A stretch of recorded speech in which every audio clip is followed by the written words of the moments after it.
De vez en cuando solemos preguntarnos por qué algunas personas realizan acciones tan inverosímiles o tan diferentes a las que realizaríamos en su situación.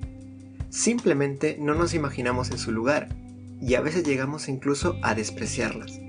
Estamos convencidos de que somos distintos, de que tenemos algo esencial que nos separa de los otros, porque tenemos la constante sensación de tener una identidad, un yo. Es por ello que muchos han postulado la idea de que poseemos un alma, con la cual no dudarían en identificarse muchas personas. Normalmente uno no examina con detenimiento en lo que consistiría esta alma, o sustancia esencial, porque si lo hiciera, no tendría más opción que admitir que, sobre todo, es una sensación, que perfectamente puede ser ilusoria. El filósofo David Hume lo hizo en su Tratado de la Naturaleza Humana y tuvo que confesar que no encontraba por ningún lado a su yo. Cuando seguía lo que discurría por su mente de forma espontánea, se encontraba con ideas, emociones, sensaciones, pero no lograba atrapar lo que se suponía era su identidad.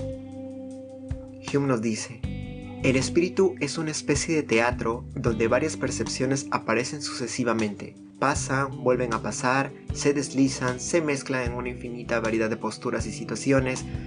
Propiamente hablando, no existe simplicidad en ellas en un momento, ni identidad en diferentes, aunque podamos sentir la tendencia natural a imaginarnos esta simplicidad e identidad. La comparación del teatro no debe engañarnos. Solo las percepciones sucesivas constituyen el espíritu, y no poseemos la noción más remota del lugar donde estas escenas se representan, o de los materiales de que están compuestas. Entonces uno podría sugerir que efectivamente lo que somos es un conjunto de circunstancias que no dependieron de nuestra voluntad. Principalmente somos nuestro ADN y el espacio-tiempo en el que fuimos ubicados. De esto se deriva que si hubiésemos tenido el mismo ADN y hubiéramos nacido en la época y lugar exactos de David Hume, habríamos sido efectivamente él. Qué interesante ser un filósofo escocés del siglo XVIII, pero también habríamos podido ser Kurt Cobain, Gandhi, Stalin o el vagabundo que debe buscar su comida en la basura todos los días. Esto ya no suena tan agradable. Y bueno, de ese modo, si en realidad la esencia humana es la misma, uno tendría que forzosamente dejar de despreciar con tanta energía a los demás, y tener un poco más de consideración hacia ellos. Puede que parezca demasiado extraña esta idea, pero como siempre, la literatura llega en nuestra ayuda. Y nada más que de la pluma del genial escritor ruso Anton Chejov, quien en su Relato de un jardinero mayor nos da un acercamiento bastante ameno a la consideración del ser humano como una entelequia, brindándonos la oportunidad de ver a los demás como seres que comparten nuestra propia esencia. En este texto Chejov habla a través de un jardinero, que sí era algo mayor francamente, y nos cuenta de un pequeño pueblo rural en el que solo existía un médico, pero que era extremadamente bondadoso y servicial. Ejercía su oficio sin solicitar ningún tipo de remuneración, más que algunos regalos que los propios pobladores le hacían en ocasiones.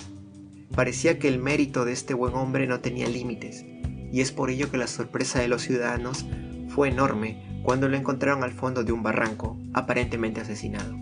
Después de realizar una larga investigación, los especialistas dictaminaron lo siguiente: disponemos de todas las pruebas necesarias para calificar el hecho de asesinato, no obstante lo cual, como no existe hombre en el mundo que pudiera haberse atrevido a quitar la vida a nuestro médico, resulta claro que no ha habido semejante asesinato, y la coincidencia de pruebas es solamente pura casualidad.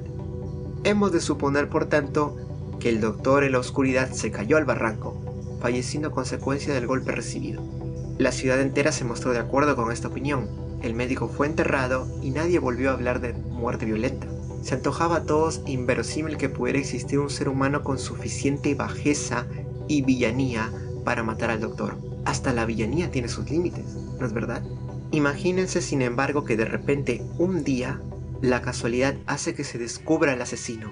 Se vio como un maleante, ya muchas veces sentenciado y conocido por su vida lujuriosa, se emborrachaba en una taberna con el producto de la tabaquera y el reloj pertenecientes en un tiempo al médico. Al ser interrogado, se azaró, contestando con una mentira palpable. Registrada su casa, dentro de su cama fueron encontradas la camisa, con las mangas manchadas de sangre y el bisturí de montura de oro del doctor. ¿Qué más pruebas eran necesarias? El criminal fue encerrado en la cárcel. Los vecinos de la ciudad se sentían llenos de indignación, pero decían al mismo tiempo: «¡Es increíble! No puede ser, hay que evitar que se cometa un error, ya que a veces ocurre que las pruebas engañan». Durante el juicio no hubo ninguna duda de que él era el asesino, pero cuando el juez estuvo a punto de dictaminar la sentencia de pena capital, se detuvo en seco y a duras penas terminó diciendo: «No, que Dios me castigue si soy un mal juez, pero juro que no es culpable. Me es imposible aceptar la idea de que haya podido encontrarse un hombre capaz de atreverse a matar a nuestro amigo el doctor. Un hombre no podría nunca caer tan bajo». En efecto, sintieron los demás jueces, no puede haber un hombre semejante. «No», añadió la muchedumbre, «ponedle en libertad». El asesino fue dejado libre sin que hubiera alma que reprochara a los jueces su injusticia. Aun considerando que aquella sentencia absolutoria pudiera resultar perjudicial para los vecinos de la ciudad, piensen, por otra parte, en la bienhechora influencia que había de ejercer sobre ellos esta fe en el hombre, esa fe viva que educa en nosotros los sentimientos de generosidad y despierte el amor y el respeto hacia todos. Y esto es lo importante. Bien, podemos aceptar la idea de que somos lo mismo esencialmente, pero rechazar que existan acciones tan bajas e inmorales.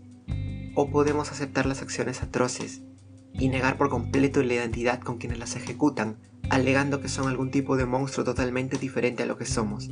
Lo interesante es salvar a quienes consideramos peores, pensando que nos estamos salvando nosotros mismos. Esto es terriblemente difícil, y no creo que estemos en condiciones de hacerlo. Pero, ¿quién sabe?